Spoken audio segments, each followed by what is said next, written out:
पिछले कुछ दिनों से विदेशी निवेशक चुपचाप हर दिन 1100 करोड़ से ज्यादा के बैंकिंग शेयर्स बेचकर भारत से भाग रहे हैं। आखिर उन्हें ऐसा क्या खतरा दिख गया है जो आम रिटेल इन्वेस्टर्स नहीं देख पा रहे हैं? क्या बैंकिंग सेक्टर में कोई बहुत बड़ा क्रैश आने वाला है? अगर आपके पोर्टफोलियो में भी HDFC, ICICI या कोई भी बैंकिंग स्टॉक्स है तो आज का यह वीडियो आपके लिए महत्वपूर्ण होने वाला है। नमस्कार दोस्तों, स्वागत है आपका SMG चैनल में। आज की इस वीडियो में हम इस पैनिक सेलिंग के पीछे की 3 बड़ी वजहों को जानेंगे। वीडियो को अंत तक जरूर देखिएगा क्योंकि आखिरी वजह आपके लिए सबसे ज्यादा जरूरी है। तो चलिए शुरू करते हैं। पहली सबसे बड़ी वजह है डिपॉजिट क्रंच और क्रेडिट टू डिपॉजिट रेशियो। आसान शब्दों में समझे तो आज के समय में आम लोग अपना पैसा बैंकों में FD या सेविंग अकाउंट्स में रखने के बजाय सीधे म्यूचुअल फंड्स या स्टॉक मार्केट में इन्वेस्ट कर रहे हैं। इस वजह से बैंकों के पास नया पैसा आना बहुत कम हो गया है, लेकिन दूसरी तरफ बैंकों से लोन लेने वालों की संख्या लगातार बढ़ रही है।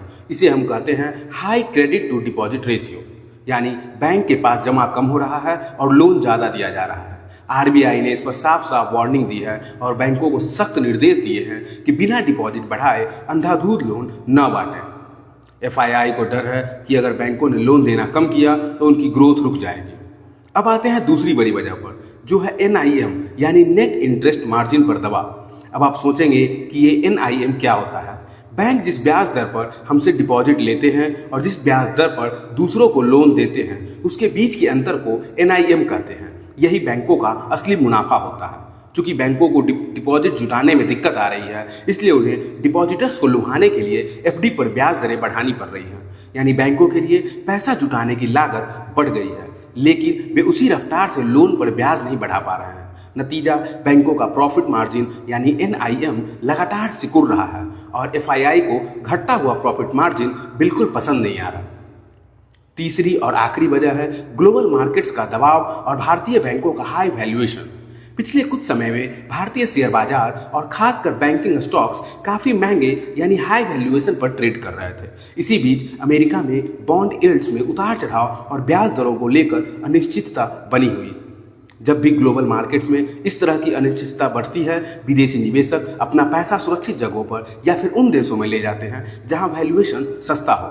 चूंकि FII के पोर्टफोलियो में भारतीय बैंकिंग स्टॉक्स का हिस्सा सबसे बड़ा होता है, इसीलिए जब भी उन्हें कैश की जरूरत होती है या वे भारत से पैसा निकालते हैं तो सबसे पहली गाज बैंकिंग सेक्टर पर ही गिरती है। तो दोस्तों, अब सबसे बड़ा सवाल एक रिटेल इन्वेस्टर के तौर पे ये है कि क्या आपको डर कर अपने बैंक स्टॉक्स बेच देने चाहिए? बिल्कुल नहीं।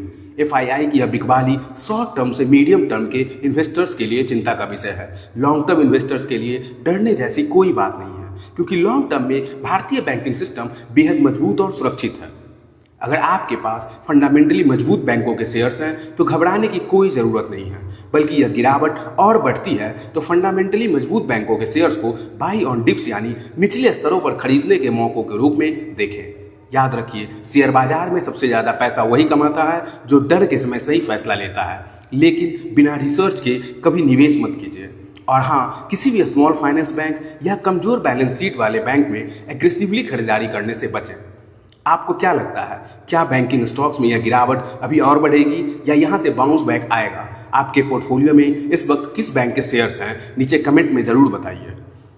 अगर आपको यह वीडियो इन्फॉर्मेटिव लगा हो तो वीडियो को लाइक करें तथा दोस्तों के साथ शेयर करें और स्टॉक मार्केट की ऐसी ही इन डेप्थ रिसर्च के लिए चैनल को सब्सक्राइब करना ना भूलें। मिलते हैं अगली वीडियो में। जय हिंद।